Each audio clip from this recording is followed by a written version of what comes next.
अब चलिए आगे बढ़ते हैं और परीक्षा पर पॉलिटिक्स की बात करते हैं। नीट परीक्षा को लेकर सियासत गर्म है। देश के अलग अलग इलाकों में विरोध प्रदर्शन का दौर जारी है। कांग्रेस ने मोर्चा खोल दिया है और परीक्षा रद्द करने की मांग कर दी है।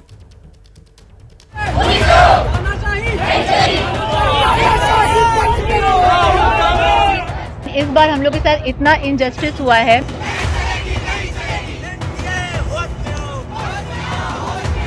स्टूडेंट्स को जस्टिस चाहिए।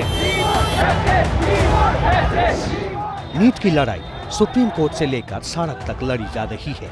ये तस्वीरें राजस्थान के कोटा की हैं, जहां NSUI ने प्रदर्शन किया।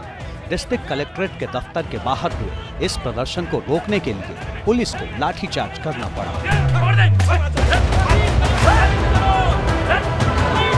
प्रदर्शन की ऐसी ही तस्वीरें देश के कई हिस्सों से आई। हर तस्वीर और सीधे प्रभावित छात्रों की बात आपको सुनाएंगे, लेकिन पहले बात उस विवाद की जो खत्म होने का नाम नहीं ले रहा।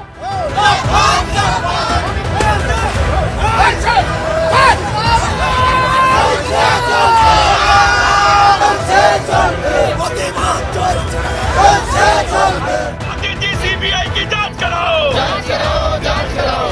तेरी झूठम जाती नहीं चलेगी, नहीं चलेगी। धांधली की शिकायत कर रहे छात्र पूरी परीक्षा रद्द करने की मांग कर रहे हैं। नीट परीक्षा में पेपर लीक की CBI जांच कराने की मांग वाली याचिका पर सुप्रीम कोर्ट में सुनवाई हुई।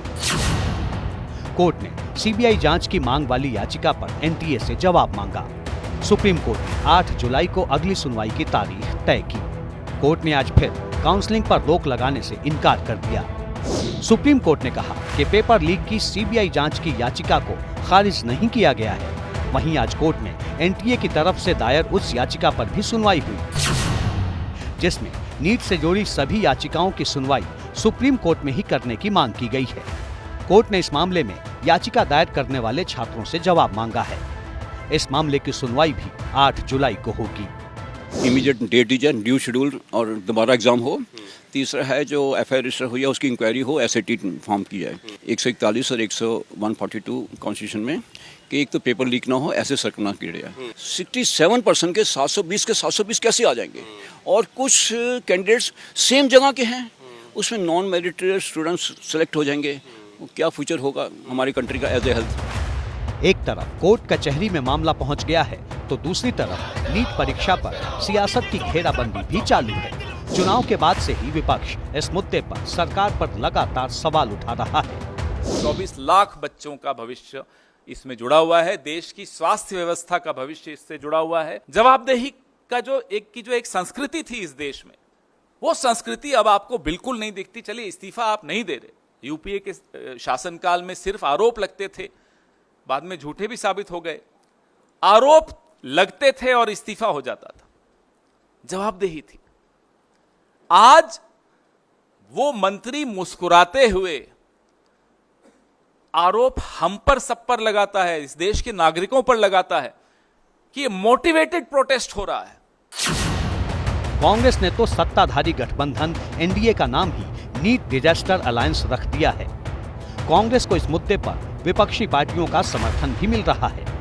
ये नीट के एग्जाम का घोटाला है और मैं समझता हूं इसमें केंद्र की मोदी सरकार सीधे तौर पे जिम्मेदार है। 720 अंक पाकर 67 बच्चे टॉप कर रहे हैं। क्या ये संभव है?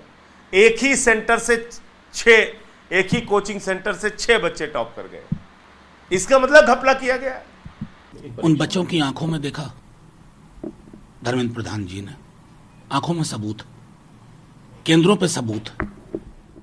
मैं तो अव्वल ये कहता हूं कि ये पूरा का पूरा फार्स है और NTA नाम की संस्था के गंभीर मूल्यांकन की आवश्यकता है। विपक्ष जानता है कि मामला युवाओं से जुड़ा है, इसलिए हर छोटा बड़ा नेता इस मुद्दे पर छात्रों के समर्थन में दिखना चाहता है। कांग्रेस अध्यक्ष मल्लिकार्जुन खड़गे ने सोशल मीडिया पर सवालों की लंबी लिस्ट डाली है। खड़गे ने पूछा कि आखिर बिहार में 13 आरोपियों को पेपर लीक के चलते गिरफ्तार क्यों किया गया। इसके अलावा गुजरात के गोधरा में नीट UG में धोखाधड़ी करने वाले रैकेट की बात भी खड़गे ने अपने ट्वीट में लिखी।